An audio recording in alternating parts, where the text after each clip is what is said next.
მოგესალმებით. ინგლისური ენის შესწავლისას ალბათ ყველას გქონია მომენტი, როცა რაღაც დეტალი უბრალოდ თავგზას გვამნევს.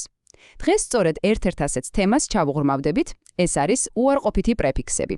მოდით ერთად გავერკვეთ, რა და როგორ ხდება. მოდით პირდაპირ იმ კითხვით დავიწყოთ, რომელიც ალბათ ყველას გვაწუხებს. რატო ვამბობთ ერთ შემთხვევაში unhappy, მეორეში კი dislike? ერთი შეხედვით თითქოს არანაირი ლოგიკა არ არსებობს, ხომ მართალია? იმისთვის, რომ ამ თავსატეხში კარგად გავერკვეთ, მოდით ჯენს საფუძველებს გადავხედოთ. ანუ, რა არის საერთოდ პრეფიქსი და კონკრეტულად რას ემსახურება ეს ჩვენი უარყოფითი პრეფიქსები. მოკლედ, პრეფიქსი არის პატარა ნაწილი, რომელიც სიტყვას თავში ემატება და მის მნიშვნელობას ცulis. დღეს ჩვენ ვსაუბრებთ იმ პრეფიქსებზე, რომლებიც სიტყვას აიძულებენ, რომ საპირისპირო, ანუ უარყოფითი მნიშვნელობა მიიღოს.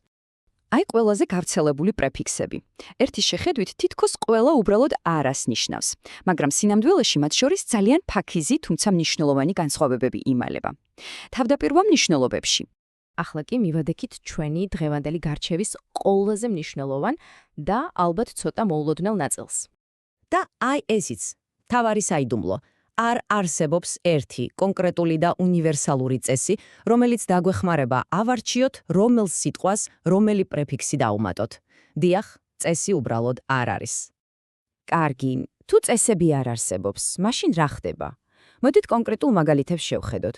ვნახოთ, როგორ იცვლება სიტყვის მნიშვნელობა პრეფიქსის მიხედვით, მაშინაც კი, როცა სიტყვები ძალიან გვანან ერთმანეთს. აი შესანიშნავი მაგალითი. აქ მთავარია კარგად დავაკვირდეთ ფუძეს, ანუ თვითონ სიტყვას. Dislike ზმნა და გრძნობას აღნიშნავს, როცა რაღაც არ მოგწონს. Unlike კი წინდებულია და შედარებისას ვიყენებთ. სწორედ ფუძე გვკარნახობს, რომელი პრეფიქსია საჭირო. აქაც ერთი შეხედვით მსგავსი ორი ზმნა გვაქვს, მაგრამ მნიშვნელობა რადიკალურად განსხვავებულია. Discovery-ის დროს რაღაცა შემთხვევით აღმოაჩენ, uncover კი მიზანმიმართულ ქმედებას ნიშნავს, როცა რაღაცას ფარდას ხდი. ეს წყვილი კი განსაკუთრებით საინტერესოა, რადგან ძალიან ხშირად ურევენ ერთმანეთში.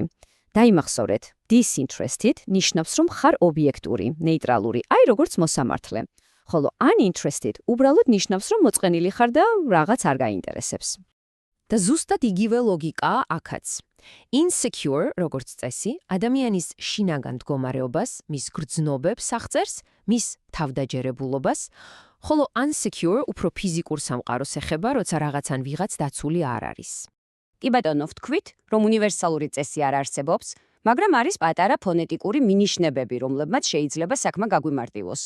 მაგალითად, იმ ხშირად გამოიყენება იმ სიტყვებთან, რომლებიც b, m ან p-ზე იწყება. il l-ზე, ir კი r-ზე. ეს გამოთქმას ამარტივებს. და კიდევ ერთი ძალიან მნიშვნელოვანი დეტალი. ფრთხილად იყავით, რადგან ზოგჯერ ამ პრეფიქსებს სულ სხვა დატვირთვა აქვთ. მაგალითად, in ან im ხანდახან შიგნით მოძრაობას ნიშნავს. mis კი საერთოდ არ ნიშნავს უარყოფას, ის ნიშნავს, რომ რაღაც გაკეთდა არასწორად. კარგი. მივედით მთავარ კითხვამდე. თუ მკაცრი წესები არ არსებობს, აბა როგორ უნდა დავაუფლოთ ამ პრეფიქსების სწორად გამოყენებას? პასუხი შეიძლება ცოტა უცნაურად მოგეჩვენოთ, მაგრამ ის ასეთია.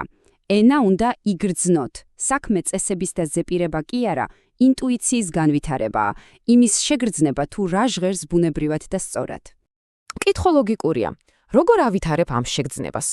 ეს ხომ რაღაც აბსტრაქტული ცნებაა. სინამდვილეში არსებობს ძალიან კონკრეტული, ეფექტური და მერწმუნეთ საკმაოდ სასიამოვნო გზაც კი. და ეს ჯადოსნური ინსტრუმენტი, რომელიც ამ ინტუიციას ავითარებს, ალბათ უმეტესობას უკვე გაქვთ სახში, წიგნის თაროზე. აი თქვენი სამოქმედო გეგმა. მარტივი სამი ნაბიჯი, რომელიც ამ პრეფიქსებს ბუნებრივად ყოველგვარი დაძალებისა და დაზეპირების გარეშე გასწავლეთ. და რატომ მაინც და მაინც რომანები? იმიტომ რომ კარგი ავტორები სიტყვების ნამდვილი ოსტატები არიან. ისინი თითოეულ სიტყვას საგულდაგულოდ არჩევენ. გარდა ამისა, მათ ნაწერს პროფესიონალი რედაქტორებიც ამოწმებენ. და როცა თქვენ კითხულობთ, ამ სწორად გამოყენებულ სიტყვებს ხვდებთ ისევ და ისევ და რაღაც მომენტში ეს ყველაფერი უბრალოდ ბუნებრივი ხდება. თქვენი ტვინი თავისით იმახსოვრებს რა არის სწორი. ასე რომ თავარი რჩევა ასეთია. შეწყვიტეთ ჯადოსნური წესების ძებნა. ამის ნაცვლად აიღეთ კარგი წიგნი, გადაშალეთ და დაიწყეთ კითხვა. ენა თავად გასწავლით ყველაფერს. ნახოთ რა ახალ სიტყვებს აღმოაჩენთ თქვენ თვითონ.